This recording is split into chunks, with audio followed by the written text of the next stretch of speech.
არა, შეიძლება ზოგ შემთხვევაში საჭიროა, მაგრამ კომფორტული ნამდვილად არ არის.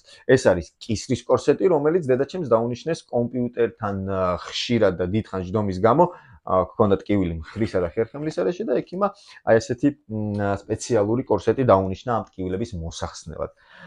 დღეს მინდა ვისაუბრო თქვენთან საოჯახო აფთიაქზე, იმაზე რაც ყველა ოჯახში არის, რაც ხშირ შემთხვევაში შეიძლება მსგავსი იყოს, მაგრამ მართლაც საინტერესო არის ალბათ. ჩემს ოჯახში არის 3 ზრდასრული და 1-3 წლის ბავშვი. შესაბამისად გვაქვს 2 აფთიაქი, ბავშვის აფთიაქი და ზრდასრულების აფთიაქი.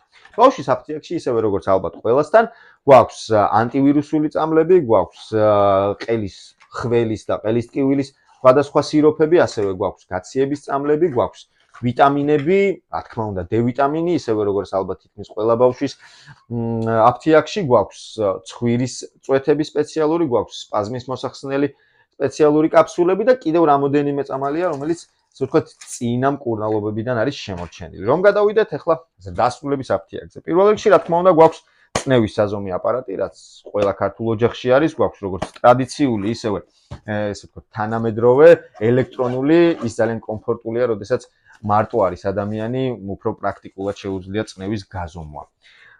დანარჩენი წამლებიდან ახლა რა თქმა უნდა გვაქვს ისევე როგორც ყველასთან სხვადასხვა აბები ძირითად შემთხვევაში, რომლებიც არის გაციების, ხველის, ასევე გვაქვს ჩაები, ასევე გვაქვს უამრავი მალამო, იმიტომ რომ დასრულებისთვის და ასაკოვანებისთვის, კუნთების დაჭიმულობა, სახსრების ტკივილი და ასეთი პრობლემები ხშირია.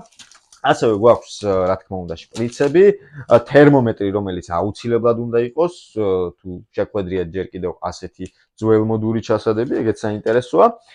ძალიან მნიშვნელოვანია და გასათვალისწინებელია, რომ ის წამლები, რომლებიც არის სუსპენზიები ან სითხის სახით და სითხის ფორმით, გახსნის შემდეგ, ჰაერთან კონტაქტის შემდეგ აუცილებლად ნახეთ მათი გამოყენების ვადები და ზოგადად ხშირად შეამოწმეთ წამლის გამოყენების ვადები, რადგან ხშირ შემთხვევაში გაფუჭებული წამალი შეიძლება გაცილებით უფრო უარესი შედეგის მომტანი აღმოჩნდეს პაციენტისთვის.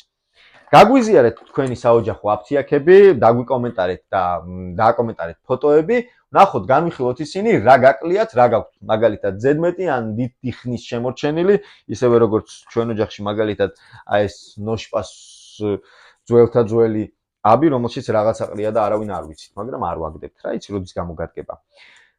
გამოყვევით აუცილებლად Facebook-ზე, გამოყვევით TikTok-ზე, YouTube-ზე და Instagram-ზე.